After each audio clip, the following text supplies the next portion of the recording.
All of this week's lectures are about contemporary media, the things that have changed in the last half-century of U.S. consumerism. This lecture focuses primarily on the 1960s, which some scholars would argue is the beginning of contemporary media, because by 1960, over 90% of U.S. households had at least one television. The life of President John F. Kennedy and the way the public remembers him is largely shaped by media, and especially television. And conversely, the mediated events surrounding and involving the president changed the way that the public used media to evaluate and communicate to understand our politicians. As Marita Sturken and Lisa Cartwright put it, Kennedy was in many ways the first media president of the United States. He was the first president to be extensively covered by the media. So let's take a look at some examples that bring this point home. Most of us aren't old enough to remember the 1960s televised debate between JFK and Nixon, but we may have heard the story, which goes that Nixon was sick the day before and he looked like crap. He showed up to the debate looking very pale and sweaty, and he refused to put makeup on before he went on the stage. JFK, on the other hand, took makeup, and he's also, well, JFK. He was young and attractive. A lot of people tuned in to watch the debate on TV, but others listened on the radio. Remember, it was 1960.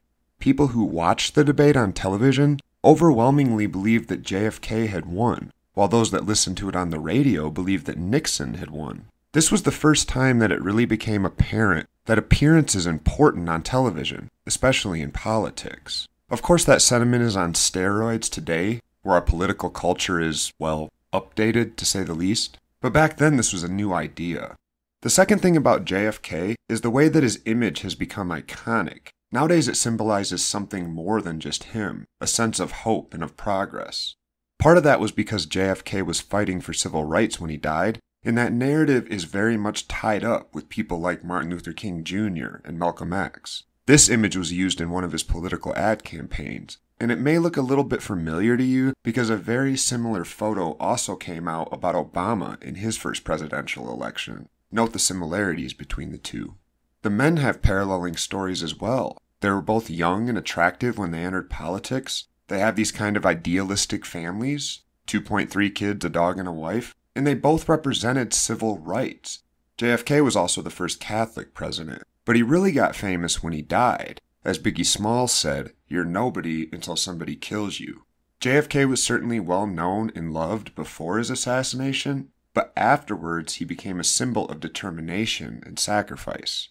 In fact, many argue that the Civil Rights Act of 1964 would not have been signed into law had JFK not been murdered, and that his murder was, in part, pushback for his support of civil rights. So it's the political meaning of JFK's image that's remembered, and that's what's circulated through these iconic images, even when they're not of JFK.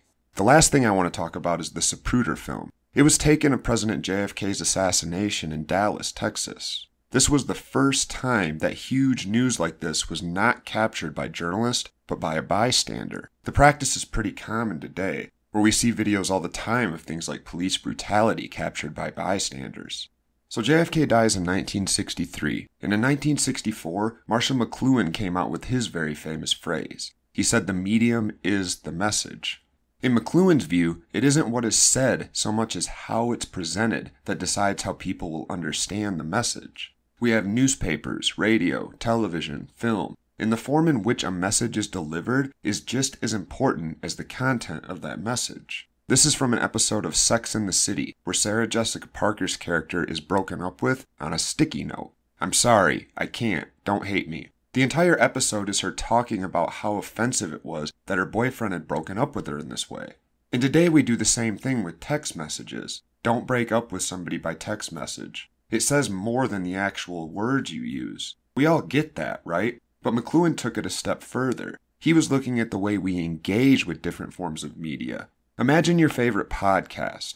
When do you listen to it? What are you doing while you listen? Are you doing anything different than when you, say, watch your favorite TV show, or read your favorite book, or listen to your favorite song? McLuhan recognized that one-way audio-only messages work differently than full-on visual, audio, immersive forms of communication, such as television, and that these differences are more important than what we consume in any specific show. You recall text on a page differently than you recall words that someone spoke. You recall words that someone spoke differently if you saw their lips moving compared to if you just heard it over your earbuds. You recall it differently if you're scrubbing the bathroom while you listen compared to if you're sitting at your desk taking notes. And only some forms of media allow you to scrub your bathroom at all. The media is the message. Let's look at one more quick example. In 2008, BMG decided to re-release Michael Jackson's Thriller. It'd been 25 years since the original version, and they wanted to sell this old idea, Thriller, to a new audience. Now, as many of you probably remember, there were some severe issues with Michael Jackson's reputation, his alleged abuse of children. So the media companies had a big PR issue. And to overcome it, they decided to pull our legs and make us wonder, was that real?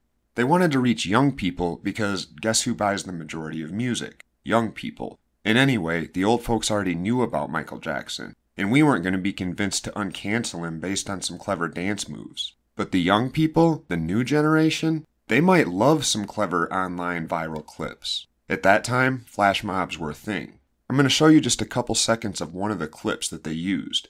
This is not an impromptu flash mob. This was planned.